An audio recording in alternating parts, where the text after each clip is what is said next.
Hello, all, and welcome to Bennis Stories, a series of interviews with people who knew, loved, were influenced by, worked with, wrote with, were students and mentees of Warren Bennis.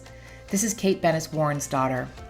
This series is created for the Warren Bennis Leadership Institute at the University of Cincinnati's Lindner College of Business. My partner in this endeavor is Betsy Myers. Betsy was a dear friend and colleague of Dad's, worked with him at the Center for Public Leadership at Harvard's Kennedy School of Government as its executive director. She has also been a senior advisor to both President Clinton and President Obama. Today, Betsy and I are delighted to welcome John Kotter.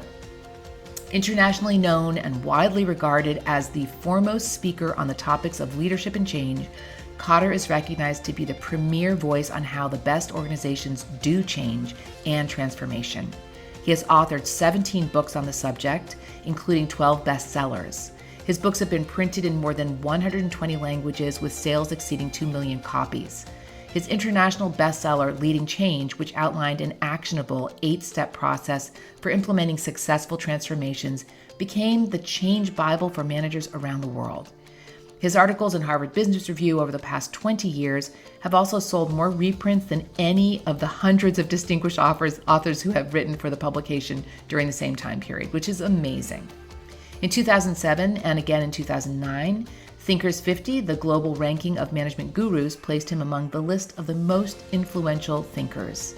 A colleague and friend of Dad's and a dear person to take this time with us, we are so happy to welcome John Kotter. Hi, John. I am so glad to be here with Betsy Myers and John Kotter to talk about his work and Dad's work and his relationship with Warren Bennis. So, John, thank you so much for being with us today and welcome. Well, I'm delighted to be here. First of all, how did you know Warren Bennis? I didn't meet him until late in life. I bet I didn't meet him face to face until he was in his 70s. But then I've got all kinds of memories of being with him and Spencer Johnson at his place on Winnipesaukee Lake in New Hampshire, of the great 80th birthday celebration that the Kennedy School put on for him, which was much under Betsy's leadership. It was delightful. Tell you some stories there. I remember I hate sitting in cars for long periods of time. And in long periods of time, it was about 15 minutes for me. I can remember a 2-hour car trip we took from someplace to someplace. And I wasn't uncomfortable or thinking about the car at all. Warren was just an incredible human being, scholar, you name it. And I enjoyed my time with him enormously. Did you ever have a chance to work with him, work together? Well, never published anything together, although early in my career, I decided that I was being asked all the time to give so-called blurbs, these little, this is a great book thing that they put on the back cover. And I held tight to that for years. Don't do that. Go check. You won't find a book. And then somehow Warren asked me. And I immediately said yes, and then kind of caught myself thinking, gosh, this is going to create a consistency problem for me. That was Warren. I mean, you wanted to do stuff for him, or at least I did. You wanted to help. He was on a quest and crusade. And even if you gave that a little boost, it seemed like it was the right thing to do. Do you feel at all that you influenced him and he influenced you in your work? I think so. For sure, he influenced me. See, I was introduced to him by Ed Schein. Ed Schein and Warren were on the faculty of MIT Sloan School for a number of years. And they published at least one book, not 2 or 3 books together.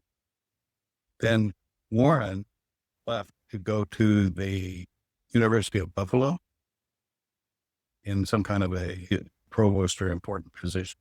Yes. About 2 years before I showed up at the Sloan School as a 21-year-old MBA student. And I got a job working for Ed Schein. And one of the first things Ed said, read this. And it was a book that he'd written with Warren. And I did. And it's hard to put into words the impact it had.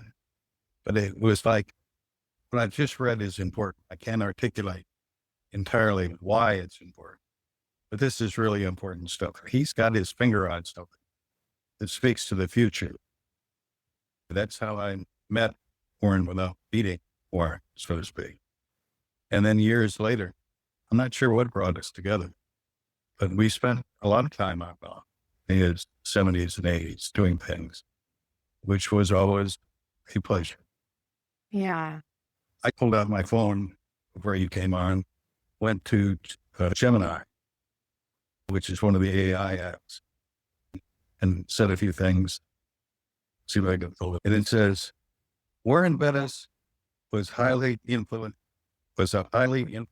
American scholar, organizational consultant, and author, widely considered a pioneer in the field of leadership studies.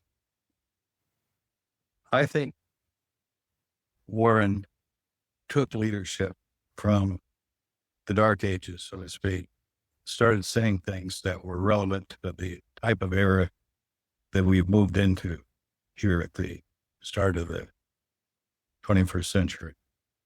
And he influenced a lot of people. I don't think I could have articulated clearly what influence he was having on me, except to say that what he was saying and how he was saying struck me as the future, not the past. So much of what was being written was, at best, honest description of the past, but it was increasingly irrelevant, right? The world that was moving faster and faster. And as things change more, you need more leadership from more people. One of the two books I'm running right now has a working title, More Leadership for More People. And I think, that if Warren were around and he picked it up and read it, he would agree. He would see his own influence in that work. And he would be pleased, delighted. The work is being carried on beyond. Can you talk about that book? What do you mean by more leadership for more people? Leadership for more people. I can remember when I first came up with that phrase. It's probably 15 or 20 years ago. I was being interviewed over the telephone by a reporter. And he asked, what kind of leadership are we going to need in the 21st century? And I thought about it a second. I said, he was expecting back leaders who understand technology in a way that the predecessors didn't, or leaders who were more globally oriented, or he did not expect more, in which so much changes so quickly. You need more people who are looking for the possibilities and find them and are acting on. Don't just find them and pass by or talk about it over coffee. I think even the first writings, Warren, that I read, he was describing kind of a cultural environment inside firms. It was very different than what was the norm.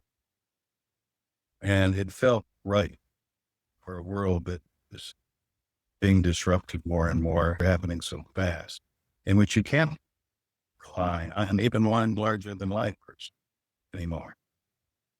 And talking about how you can create that inside a firm is what one of these books is all about. Culturally, in terms of structures and systems along the workforce, managerial force.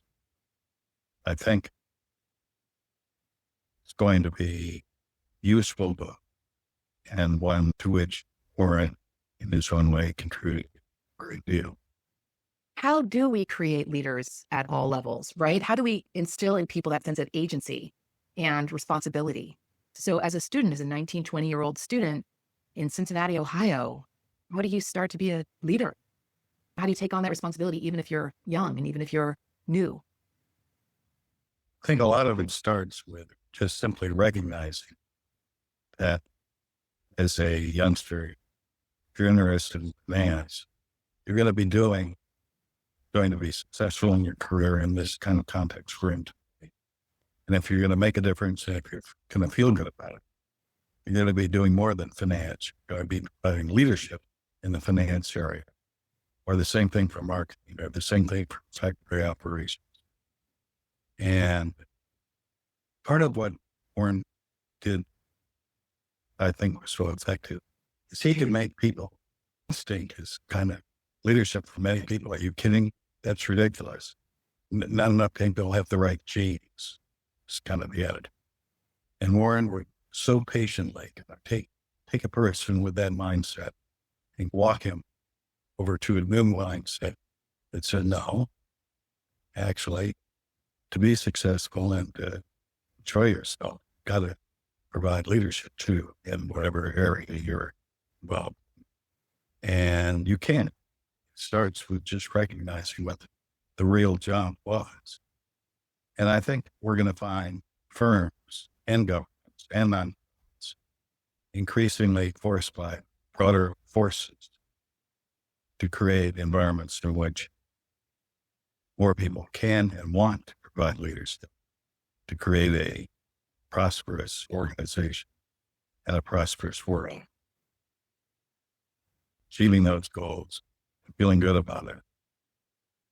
The mindset of what leadership is, what it can do, and why it can make your life more fulfilling,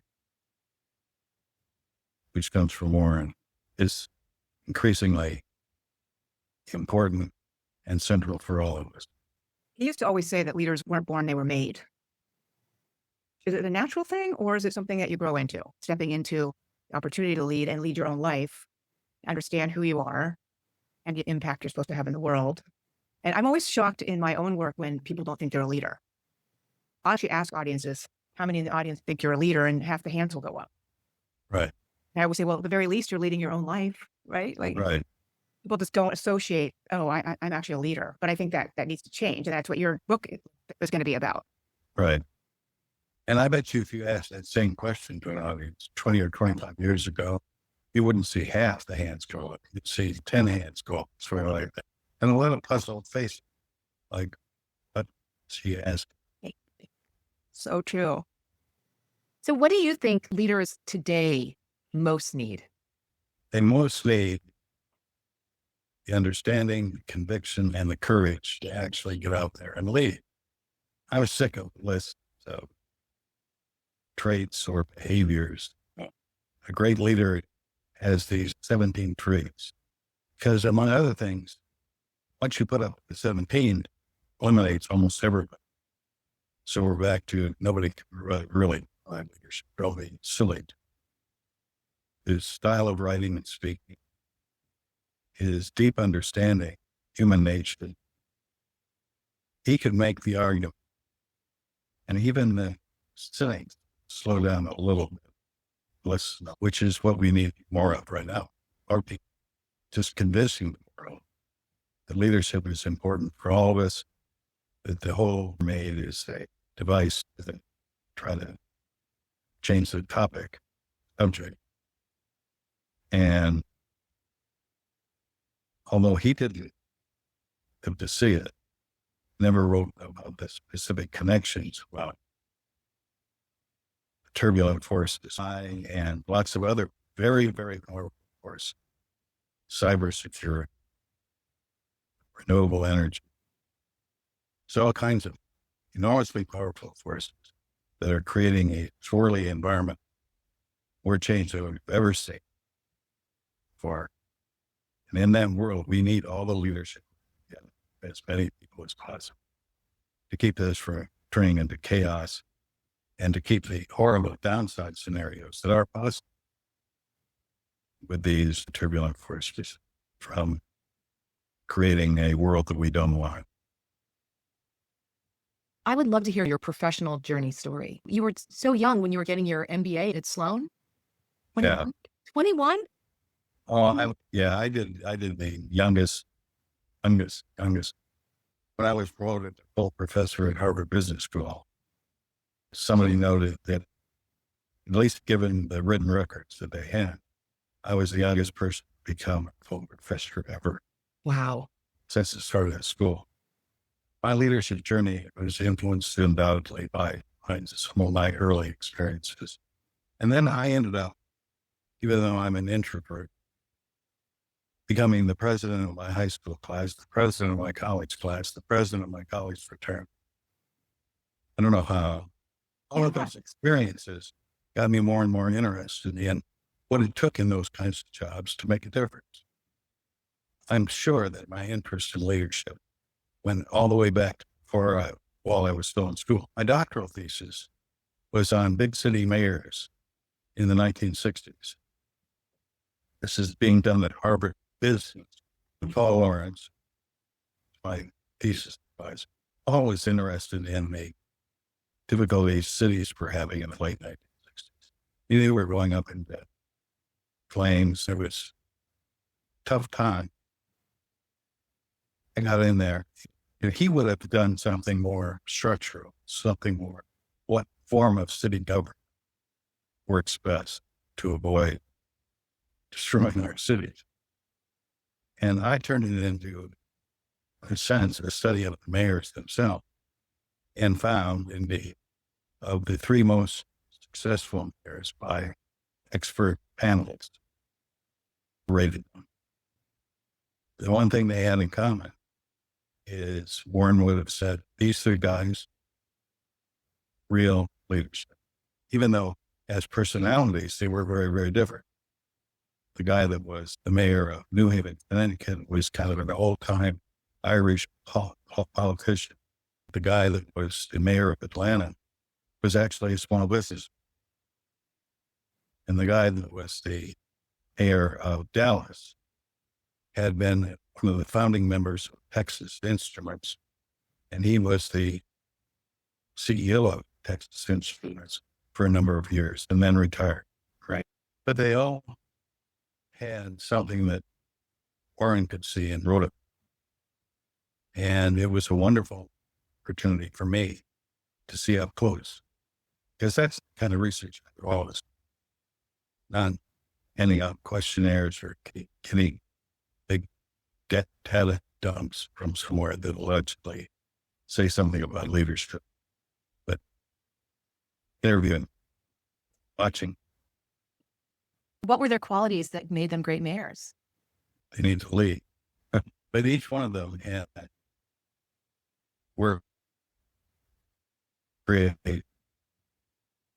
a kind of a future of the city.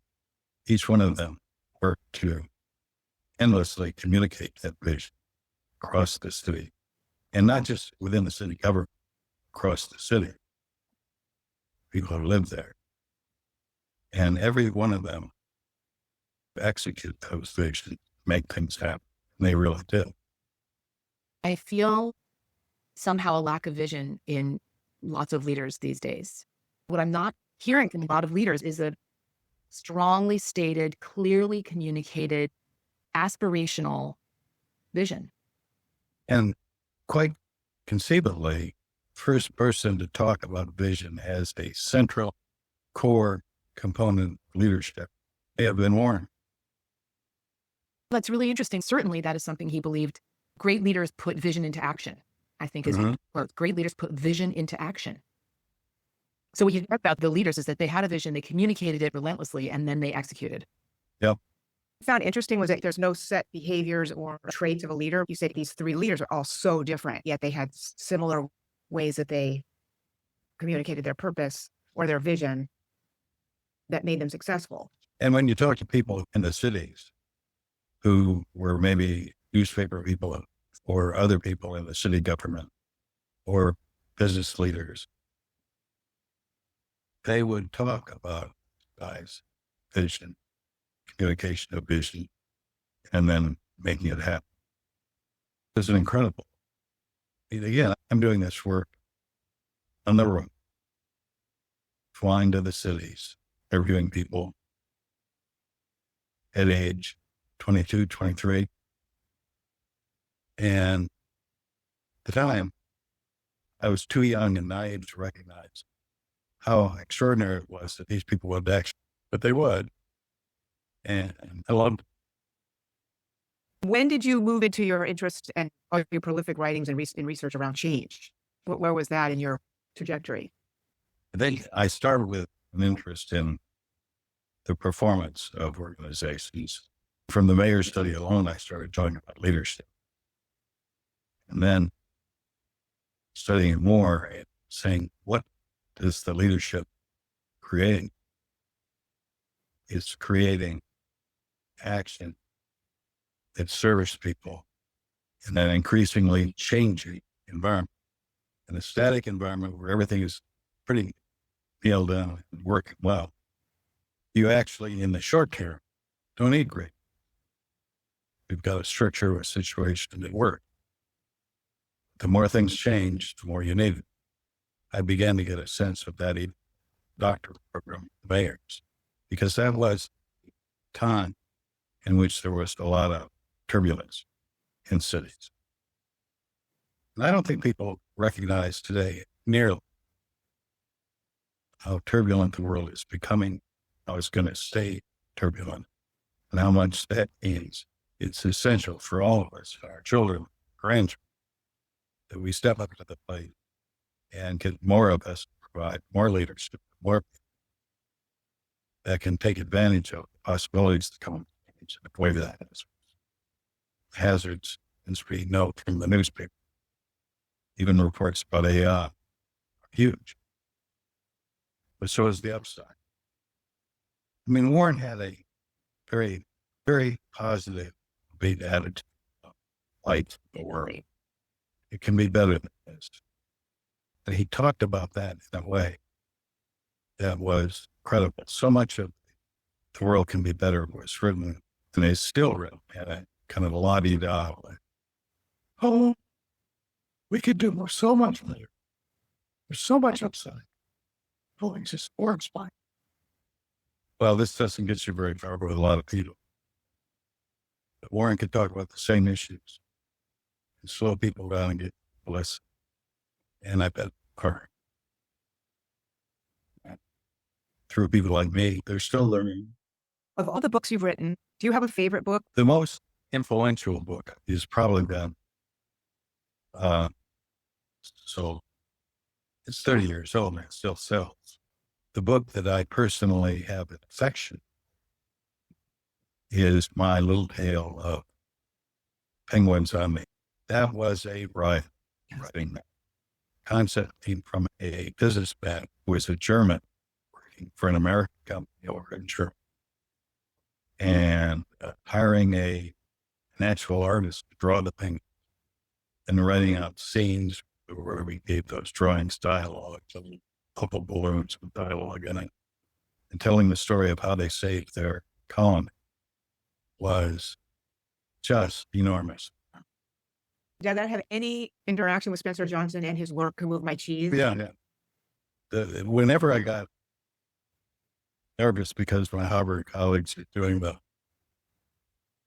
Spencer would say, don't listen to that. This is terrific. Do it. And I think there was one point where I was beginning to question my own sanity, and Spencer just held me up. No, this is the right thing to do. We had long talks about books that are fables, basically.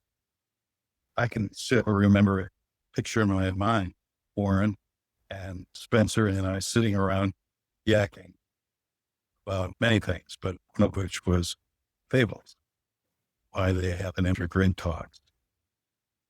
All three of us were different. But Warren could turn any conversation we had into something that was interesting, enlightening, and fun. One of the people we interviewed said he was a conversation convener. Mm-hmm. That's a good phrase. Every leader needs to be able to communicate through stories because stories really impact us on a deeper level than any factor figure. Right. The fact that you and Dad and Spencer were really looking at stories, I'm curious about how you still use story today in a world that is so data-driven and so data-dependent. And I see Riverside Shakespeare on your bookshelf.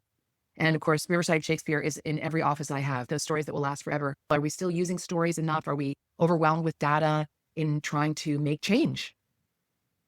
Well, you're putting your finger on something. The computational power has emerged in the last 20 or 30 years, creating big data sets, the internet, whole new job classification. My son's job title is something like Big Data Impact Engineer or something like that. Didn't exist long ago. Well, one of the problems we have right now is there's so much data that's available and it's being communicated. That can drive out other things because there's not room for other things.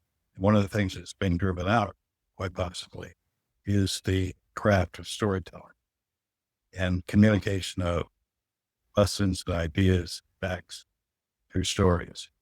And that's not good. But it happens easily when we're overwhelmed with facts and figures.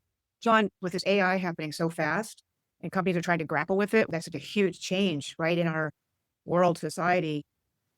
How do you, in this leadership field, recommend for leaders to embrace AI? Sometimes it feels so overwhelming. Well, embracing AI without knowing what it is and putting a bunch of projects together that are AI focused is not, from what I am seeing, doing us a lot of good. It's to be familiar with this developing thrust, turbulent thrust we call AI, but it's too much the shiny new toy and too little it calls for better leaders, more people. So when I'm asked, I just say, watch out, try to understand what you can, don't go overboard. This isn't a solution to everything. Yeah, absolutely. Slow down. You keep talking about how as change accelerates, we need to slow down. Yeah. Yeah, that's a good point. I have one last question though before we go. What was it about you and your being that wanted you to run for class president, college president, fraternity president? What was that in you that inspired you to do that? I'm not 100% sure is the honest answer. But there was something. It wasn't, I was being pulled by outside forces. I was being pushed by my own internal forces to do what didn't seem natural. And once I started doing it, I started seeing the impact it had. I just kind of said, don't take yourself too seriously, John. Get in there, learn. So what if you're not a salesman type extrovert? You can do something. I've tried. I still have that edge. Yeah. It reminds me of what you said about the mayors when I first asked, what did they have? And you said something like the urge to lead, right? It was just in them. Maybe that was just in you. And one thing I love about that is that you allowed yourself to do something not thinking you might be naturally suited to it. And I think that that is what the message is about more leaders, right? That even if you feel like you're not built to be a leader, it's okay. Yeah. Mm-hmm. Or that you didn't have it all figured out. Yeah. You felt a little uncomfortable. Right. And the courage to step in and do something and learn while doing it is amazing. Yes. Oh, we're lucky you did. We're lucky you did. Yeah. Am I turning red? Thank you so much for your time, John. Let me share this with you two. Anything you can do to bring attention to some of Warren's written work, that connects to what leadership really is and why it might be important in today's world. Anything you can do to get more people to read that stuff, I think you're doing great service to humankind, and that Warren would be very pleased. I know he would. Thank you, John. That is so lovely. Betsy, did you have anything else you wanted to? What a beautiful So way. beautiful. So lovely. It just brings tears to my eyes, actually. Yeah. But, John, one of the favorite parts of this project for Kate and me is listening to people like you who we consider the greats in the leadership field that were touched by Warren. We want to accentuate all these voices through the lens of Warren. And so it's just I can't even tell you, I've been such a fan of you. And I go back, I have so many cherished memories and so many laughs with you and Spencer and Warren and just those really special times. Thank you, John. This was just an absolute pleasure. And I just know that you are a generous luminary and we're grateful.